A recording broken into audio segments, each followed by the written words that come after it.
Selamat siang teman-teman, selamat berjumpa kembali dengan saya Sudiono di channel Sudiono Mas Hadi. Semoga teman-teman semua diberikan oleh Allah kesehatan, karena kesehatan itu penting ya teman-teman. Ini teman saya marbot di masjid ini lagi operasi di Semarang. Ya, pentingnya kesehatannya. Kalau udah sakit gitu rasanya ya Allah, akan tidak enak. Saya tuh kalau sakit tuh nggak doyan makan sama sekali, jadi minumnya energen tuh satu hari bisa 1 rentel kalau pas sakit, karena makan bener-bener nggak doyan. Jadi kayak gimana gitu loh, di mulut pahit banget. Kalau istri saya tuh maksa-maksa gitu ya. Kalau istri saya doyan makan, kalau saya nggak doyan sama sekali. Ya kadang kalau dipaksa makan, udah nanti kalau sudah sembuh saya makan banyak gitu. Kalau masih sakit jangan paksa makan. Kalau energen kan cuma diminum ya enggak. Ya itulah teman-teman, kembali ke tema ya. Jadi kita harus mensyukuri banget kesehatan kita teman-teman, karena kesehatan itu sangat berharga. Kemudian kita syukuri kita punya iman ya. Beberapa banyak teman-teman kita yang belum mendapatkan hidayah, alhamdulillah kita mendapatkan hidayah. Kita bisa menjalankan perintah Allah, menjauhi larangannya gitu. Tapi walaupun begitu jangan sombong ya teman-teman. Jadi nanti merasa sudah sholat nanti menghina yang nggak sholat gitu ya. Nah, terutama ini teman-teman yang sok suci itu. Allahu Akbar. Takbir. Kayak yang lain nggak ada yang iman, dia doang yang iman. Mereka semua sekarang lagi terpojok teman-teman, karena sekarang habis Bang Roma, kemudian Bu Irma Nasution, DPR fraksi Nasdem sudah mulai memprovokasi dalam tanda kutip. Jadi nggak terima lah gitu. Jadi mereka yang orang pendatang ngaku-ngaku mempunyai negeri ini gitu ya, menjadi tuan di tanah ini, walah. Itu yang saya gumun setahun jembleng serending itu yang percaya, yang mengikuti itu. Kadang-kadang mereka tuh baru berapa tahun sih ikut. Saya tuh 30 tahun alhamdulillah loh gitu. Ya kita tuh harus waspada gitu, nggak mudah percaya, itu penting juga gitu. Soalnya kalau menghadapi kabib-kabib ini memang mereka sangat persuasif, sangat provokatif gitu ya. Jadi kita kalau nggak enakan gitu ya udah hanyut, kita udah hanyut itu ya teman-teman. Lah Pak Mahfud juga sudah menandaskan bahwa saya tidak terima kalau lalu saya dibilang mendapatkan ide-ide semuanya dari mereka. Kita sebagai bangsa besar dihinakan, saya nggak terima gitu, kata Pak Mahfud kan. Nah terus kali ini saya pengen membahas kemarin alhamdulillah saya sudah lama sekali Romo Kiai Halwani dari Purworejo ini yang sudah lama melontarkan keluh kesahnya masalah Jatman ini tadi, yang dibelokkan gitu. Jadi pendirinya itu dibelokkan, yang bukan mereka itu jadi mereka sekarang ini. Jadi lah kemarin tuh pada spesial kemarin tuh Gus Yahya Stakuf mention terus sama Romo Kiai Halwani. Alhamdulillah bersyukur banget saya. Romo Kiai Halwani Nawawi sudah mendapatkan tempat ya kan. Jadi beliau dipuji-puji sama Gus Yahya Stakuf sebagai seorang ulama yang sangat berani menyuarakan kebenaran. Lah di sini teman-teman, jadi teman-teman yang seudon sama PBNU jangan dulu, tahan dulu seudonnya ya. PBNU itu punya langkah-langkah kuda hitam teman-teman. Jadi saya tuh percaya kok sama PBNU. Mereka itu seperti ahli strategi banget lah gitu. Jadi langkah-langkah mereka memang tidak kita mengerti teman-teman. Kadang-kadang mereka memang perlu membuat trik-trik tertentu. Ya saya sedikit membocorkan, moga-moga tidak merusak rencana PBNU ya teman-teman. Bahwa PBNU tuh seolah-olah kayak memberi angin segar kepada para kabib-kabib ini supaya mereka makin melunjak. Lah kalau sudah makin melunjak, orang kalau ngelunjak kan nggak waspada lah itu loh. Jadi kita dalam sejarah NU sendiri banyak ya, dulu waktu Gus Dur sering membuat trik-trik yang tidak bisa dibaca oleh orang, kaitannya dengan Mbah Mun, kaitannya dengan As-As Samsul Arifin, itu juga pura-pura musuhan dan sebagainya gitu kan. Jadi intinya itu strategi tingkat tinggi orang-orang jajaran ulama-ulama besar di NU. Jadi mungkin ini satu jebakan Batman buat para kabib-kabib ya. Jadi NU sendiri saya kemarin juga bingung, sempat blunder saya gitu. Kok gitu. Saya kecewa juga, tapi kalau lihat sebelumnya kayak Pak Miftahul Akhyar, dari awal tesis Imaduddin belum sampai seheboh sekarang ini, beliau sudah memberikan statement bahwa anak-anak muda yang membuat tesis ini perlu dihargai, perlu dikasih tempat. Itu beliau bilang begitu. Jadi ini perlu ya, kalau memang ada yang tidak setuju ya ayo duduk bersama dibahas. Tapi anak-anak muda ini jangan sampai dikecewakan. Mereka sudah berusaha untuk membuat satu karya, suatu tesis yang hebat, yang dulunya tidak pernah dibahas. Masalah kitab nasab ini sekarang mulai diteliti gitu, bahkan menjadi sebuah tesis. Nah itu kan harus dihargai loh. Beliau bilang gitu loh.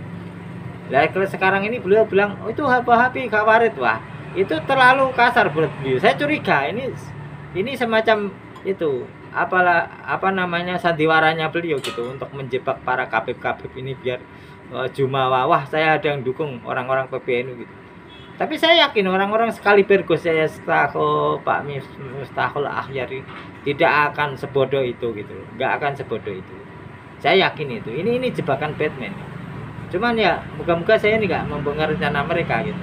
Karena sekarang ini juga Pak Yahya Stakuf segi sudah mulai memberikan instruksi untuk menarik semua buku-buku peredaran yang di madrasah tentang pembelokan sejarah NU, pembelokan sejarah kemerdekaan itu kan. Jadi para kabib-kabib yang tiba-tiba enak aja numpang, mereka nggak pernah berjuang, tiba-tiba numpang tenar, enak banget. Gemes juga saya.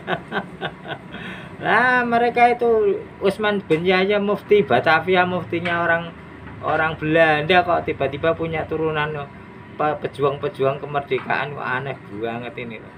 Ya mereka itu nggak lebih dari Israel di Palestina kok. Kita aja nggak waspada. Teman-teman Mukibin, ayo kalian tuh sadarlah gitu loh. Lihat sejarahnya dulu bagaimana. Jangan cuma melihat orasinya aja, lihat kebenarannya gitu loh. Baca buku sejarahnya bagaimana dulu mereka didatangkan ke Indonesia gitu loh. Ya oke lah, bukan kita itu untuk memprovokasi, enggak. Kalau bisa kita tetap damai lah gitu. Tapi kalau mereka ngelunjak terus, ya nggak usah kekerasan, nggak usah lah. Seperti yang dilakukan mereka persekusi kayak kemarin di Gresik itu, persekusi terus kemarin di di Banten ini persekusi. Ininya persekusi melulu. Masa tesis jawabannya kekerasan gitu, nggak masuk akal gitu loh. Masa dogma gitu kalian percaya gitu loh, dongeng kurafat terus ancaman neraka. Nggak usah takut neraka teman-teman, Allah itu maha tahu gitu. Maha bijaksana gitu. Nggak segampang itu gitu loh. Gara-gara gitu aja diancam neraka udah takut gitu. Ya oke lah, saya salut kalau kalian takut neraka juga, alhamdulillah. Walaupun kata para sufi itu juga ya diketawakan kalau takut neraka pengen surga. Kalau cinta pada Allah, yakinlah bahwa Allah itu maha tahu, maha segalanya. Jadi kalau kita cinta pada Allah, jangan menuhankan makhluk, termasuk para kabib. Apalagi para kabib ini sudah banyak berbohong. Bohongnya udah banyak sekali dah, teman-teman yuk. Kalian minta bukti banyak sekali, buktinya itu banyak. Kalian nanti jangan di framing lagi kayak kemarin di Banten tuh. Kalian boleh Wali Songo kita junjung tinggi. Kalau kalian tuh membesarkan Wali Songo, kepalaku di atas di bawah kaki kalian, siap kita. Tapi jangan menjunjung Habib lah. Yang ngebohong, yang provokatif, yang apa itu kabib kok. Gimana sih ini framingnya beda lagi. Wah jago framing banget ini orang-orang itu kabib ini. Jadi mukibin itu wah kurang cepat nih berpikirnya.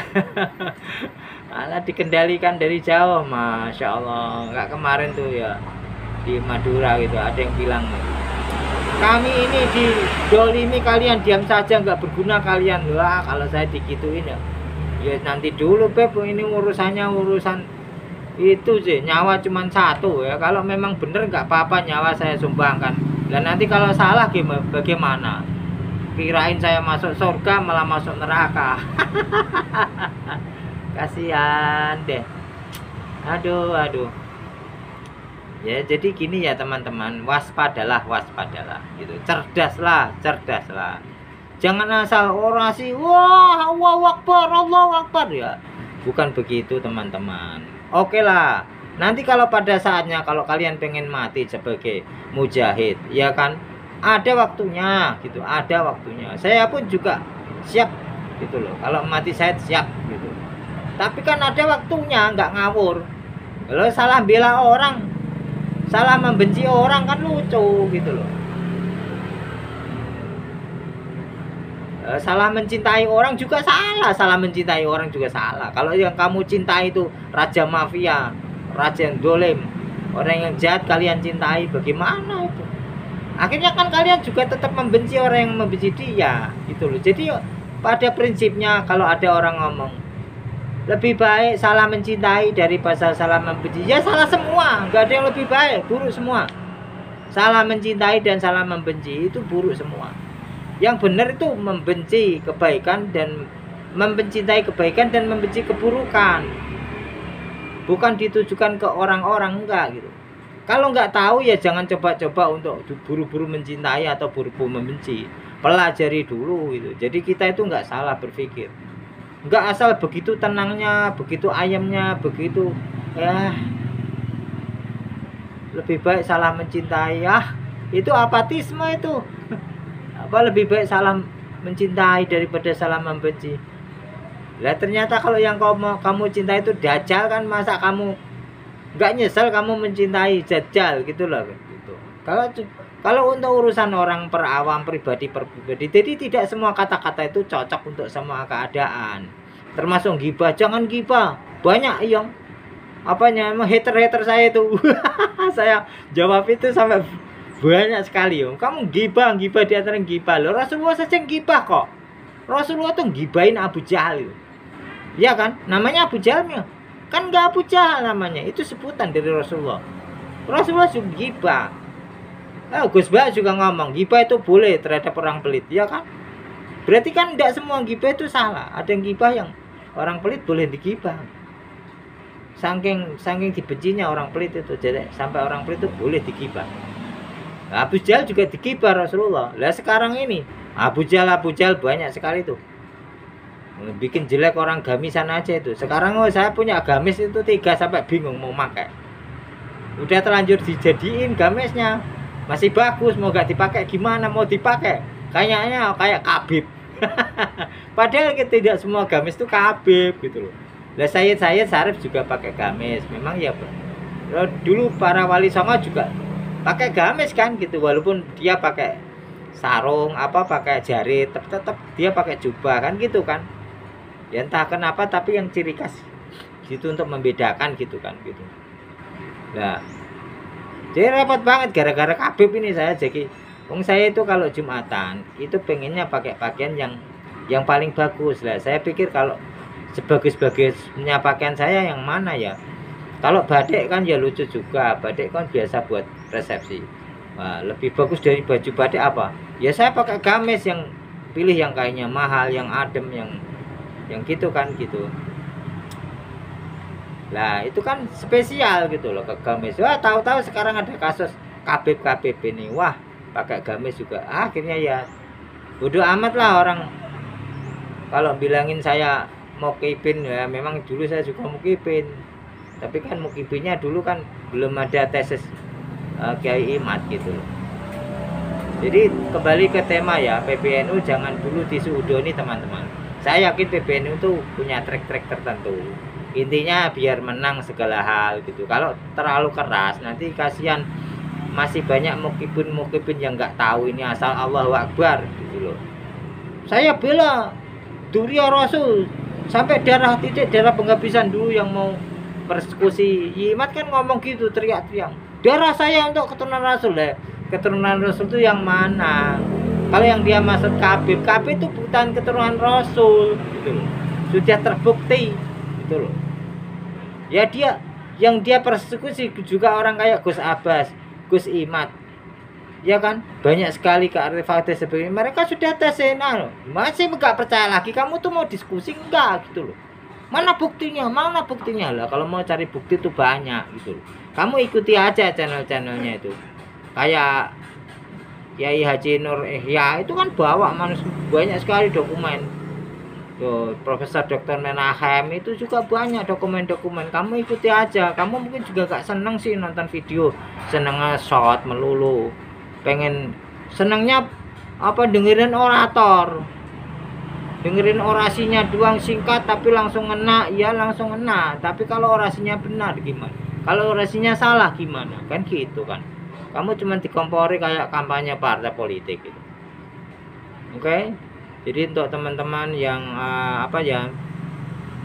Persatuan Pembela Wali Songo ini, tolong jangan buru-buru seudon sama PBNU ya. PBNU ini melangkahnya hati-hati, soalnya takutnya ini ada efek samping ya. Mikirnya efek samping. Saya sedikit dapat bocoran kemarin tuh, PBNU tuh mikirnya efek samping itu dipertimbangkan. Soalnya kalau ikut urusan yang kecil-kecil itu, PBNU lebih cenderung untuk cool gitu. Karena apa? Bahaya. Kemarin Bang Roma juga kan bilang gitu loh, kita harus hati-hati loh. Jangan sampai ada benturan antara orang pribumi. Yang satu pribumi yang nggak ngerti karena dikomporin para Khabib ini, akhirnya kayak bara gitu kan. Mungkin perasaan dia tuh saya di pihak yang benar gitu, jadi nggak cross check dulu, jadi nggak mikir yang dalam. Lah PBNU yang mikirnya ini loh, orang-orang ini gitu, nanti jadi semacam crash sosial kan, bahaya. Maka PBNU kan menyerahkan oke lah, pelan, slow aja, jangan sampai airnya keruh gitu. Nah alhamdulillah sambil jalan udah semakin banyak tokoh-tokoh yang masuk ke barisan Wali Songo itu, orang-orang banyak, Gus Islah Bahrawi dan sebagainya. Pokoknya orang-orang yang bukan orang sembarang, orang cepete-cepete. Oke teman-teman, kalau kita gaungkan terus gitu ya, tujuan kita adalah menyadarkan kalau nggak ada bagus-bagusnya itu bentrok sosial, nggak ada bagus-bagusnya. Mereka juga para Khabib yang akhirnya tertawa, terbahak-bahak. Mereka mengadu domba kita, memprovokasi mukibinnya, ya kan gitu, mengatakan kita yang mempecah belah. Mereka dari dulu juga sudah memprovokasi kita, sekarang mau mempertahankan diri, mau meluruskan masalahnya, dibilang kita yang mau pecah belah. Waduh, framingnya ampun wis.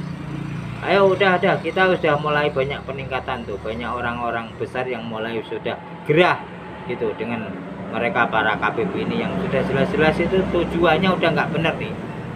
Dari zaman Belanda sampai ke sini itu memang mereka dibuat untuk memecah belah. Belanda yang memberikan ruangan mendirikan Robito Alawiyah itu untuk menyaingi berdirinya Nahdlatul Ulama itu 1926 itu. 2 tahun kemudian langsung Robito Alawiyah berdiri. Jadi Belanda mendatangkan besar-besaran imigran Yaman ini untuk menandingi dan mengaku keturunannya Nabi. Waduh, ini yang membuat orang Jawa yang tidak tahu jadi bingung. Maka sekarang alhamdulillah ada pencerahan dari Kiai Haji Imaduddin Utsman Al-Bantani, dan insya Allah beliau itu punya nasab ke Sunan Gunung Jati. Jadi kalian nggak usah ragu lah gitu.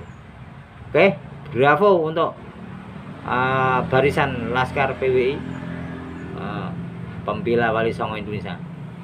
Oke, salam sejahtera ya. Om Swastiastu, Namo Buddhaya. Om Swastiastu, Namo Buddhaya. Salam kebajikan, santi, salam rahayu sagung ing dumadi. Assalamualaikum warahmatullahi wabarakatuh.